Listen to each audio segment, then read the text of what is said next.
हाम्रा राजावादीहरूले प्रत्यक्ष भिजन बाँड्नु पर्यो क्या। यदि राजा आउँछ भने कसरी आउँछ, राजा आएपछि के परिवर्तन हुन्छ, एउटा गरिब जनताको छोराले चाहिँ त्यो पद पाउने कि नपाउने, त्यो पदमा जान सक्ने कि नसक्ने, कुन ठाउँमा चाहिँ गरिब जनता अथवा हाम्रा पछाडि परेका जनताहरूले चाहिँ लिडरसिप गर्न पाउने, यदि आफ्नो क्षमता अनुसार के गर्न पाउने, राजा ल्याउनेहरूले पनि यो भिजन भनिदिनु पर्यो कि अहिले आएर राजा राजा राजा भनेर उफ्रिएर चाहिँ कुर्सीमै लिएर बसाल्न खोजेर चाहिँ कुनै परिवर्तन हुनेवाला त जस्तो लाग्दैन मलाई। किनभने प्रत्यक्ष भिजन जसको हुँदैन हैन, प्रत्यक्ष भिजन बाँड्न नसक्ने पार्टी, कुनै पनि संगठन, कुनै पनि व्यक्तिले चाहिँ भोलि गएर देश विकास गर्छ भन्ने मलाई लाग्दैन है।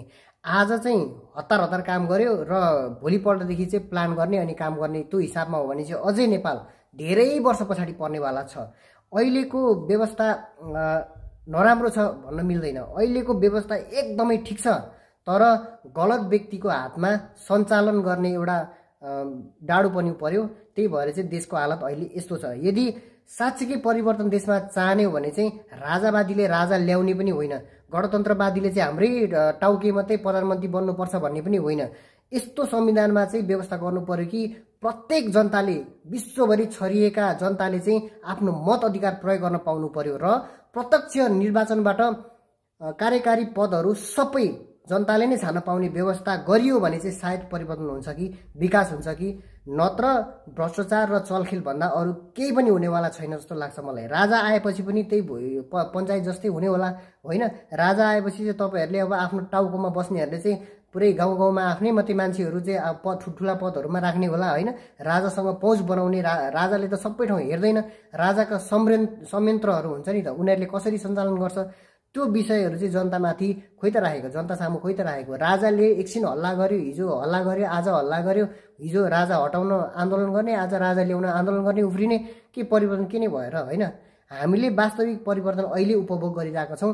मैले यसरी प्रत्यक्ष भिडियो मार्फत नेपालभरिका आफ्नो दाजुभाइहरूलाई चाहिँ आफ्नो मनोभावना अथवा धारणाहरू चाहिँ प्रत्यक्ष तपाईँहरू सामु राख्न पाइरहेको छु। यो अधिकार चाहिँ गणतन्त्रले मात्रै दिएको हो होइन।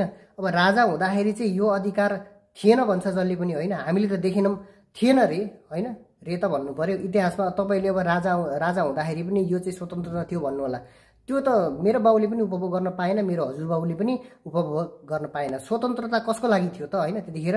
स्वतन्त्रता त अहिले छ, अहिलेको व्यवस्था एकदम ठिक छ। जनताले पनि प्रत्येक गरिब परिवारका एकदम हुनहार मान्छेले चुनाव लडेर ठाउँमा पुग्न सक्छ। यो व्यवस्था चाहिँ एकदम ठिक छ। तर परिवर्तन साँच्चीकै संविधानमा परिवर्तन खोज्ने नै हो भने चाहिँ राजा पनि होइन र यो दलतन्त्रको अन्त्य नै गर्ने हो भने चाहिँ सिर्फ एउटै मात्रै उपाय छ कि प्रत्येक नेपालीले भोट हाल्न पाउनुपर्छ क्या। संसारभरि छरिएर रहेका नेपालीले चाहिँ आफ्नो लिडर छान्न पाउनुपर्ने हुन्छ र प्रत्यक्ष निर्वाचनबाट कार्यकारी पदहरू चाहिँ सुनिश्चित गर्न पाउने अधिकार जनतामै हुनुपर्छ। मलाई चाहिँ यो लाग्छ है। राजा ल्याएर पनि कुनै केही हुनेवाला छैन जस्तो लाग्छ।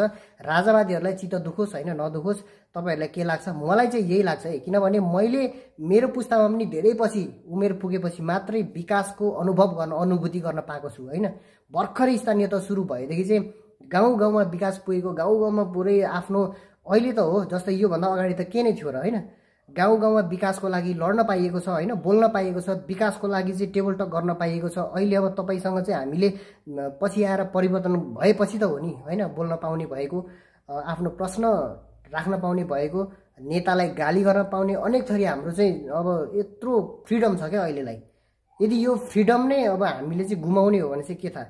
भिजन बेगरको आन्दोलन मलाई त केही जस्तो लाग्दैन, हुन्छ जस्तो त लाग्दैन होइन। राजावादीहरूले आफ्नो प्रत्यक्ष जुन चाहिँ अब भिजन जनतामा बाँड्नु पर्यो नि त होइन। किन सपोर्ट गर्ने? नत्र त हामीले राजालाई एकछिन सपोर्ट गरेर केही हुनेवालै छैन, राजालाई ल्याएर राखेर पनि केही हुनेवालै छैन।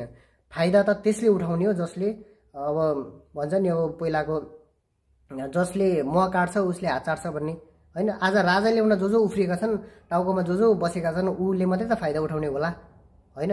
भिजन बाँड्नु भएको छैन त अब हामीले सोच्ने नि यही हो।